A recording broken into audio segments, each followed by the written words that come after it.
ये है सशक्त प्रदेश और आप देख रहे हैं एसपी न्यूज 24, सच की आवाज सच के साथ। प्रांतीय लोधी महासभा के द्वारा आज लखनऊ स्थित वीरांगना बंसीबाई लोधी भवन मोहन रोड पर स्वामी ब्रह्मानंद की 128वीं जयंती के समारोह का आयोजन किया गया।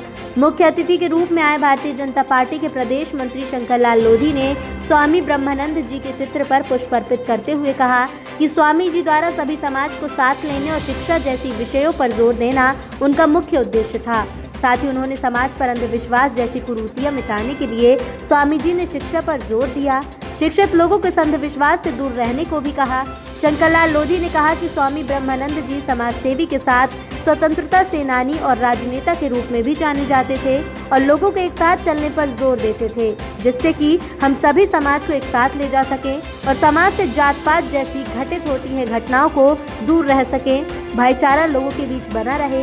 स्वामी जी निरंतर लोगों के बीच में जाकर समाज को शिक्षित होने पर जोर देते थे और जागरूक करने का कार्य करते थे। इस समारोह में उपस्थित प्रांतीय लोधी सभा के कार्यकारी महामंत्री रामशंकर राजपूत, हुकुम सिंह देशराजन, भारत राजपूत, पूर्व पार्षद ओम प्रकाश लोधी, श्री कृष्ण कुमार लोधी, निमानंदन लोधी, विक्रम पटेल, सुमित लोधी सहित संस्था के सभी पदाधिकारी और सदस्यों स्वामी ब्रह्मानंद जयंती समारोह पर बढ़ चढ़कर हिस्सा लिया।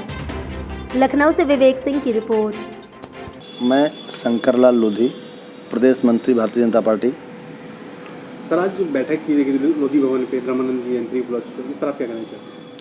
स्वामी जी ऐसे संत थे जिन्होंने सब समाज को ताकत दी, सब समाज में सुधार किया और शिक्षा, रूढ़िवादिता और नशाबंदी, इन विषयों पर बहुत काम किया उन्होंने। और उन्हें मालवीय कहा जाता है बुंदेलखंड का, और बुंदेलखंड के मालवीय क्या, उन्होंने पूरे देश में काम किया। श्रीमती इंदिरा गांधी जी जिन्हें गुरु मानती थी, ऐसे महापुरुष की हम जयंती आज मना रहे हैं, 126वीं जयंती। और ये जयंती कोई पॉलिटिकल कार्यक्रम नहीं है, ये सामाजिक कार्यक्रम था। और इसमें यह है कि सर्व समाज में जो नशा है, जो अशिक्षा है और जो रूढ़िवादिता है, ये दूर हो। और यही तीनों चीज़ें जो है, मुझे लगता है कि समाज को जकड़े हुए हैं, जो आगे नहीं बढ़ने देते हैं।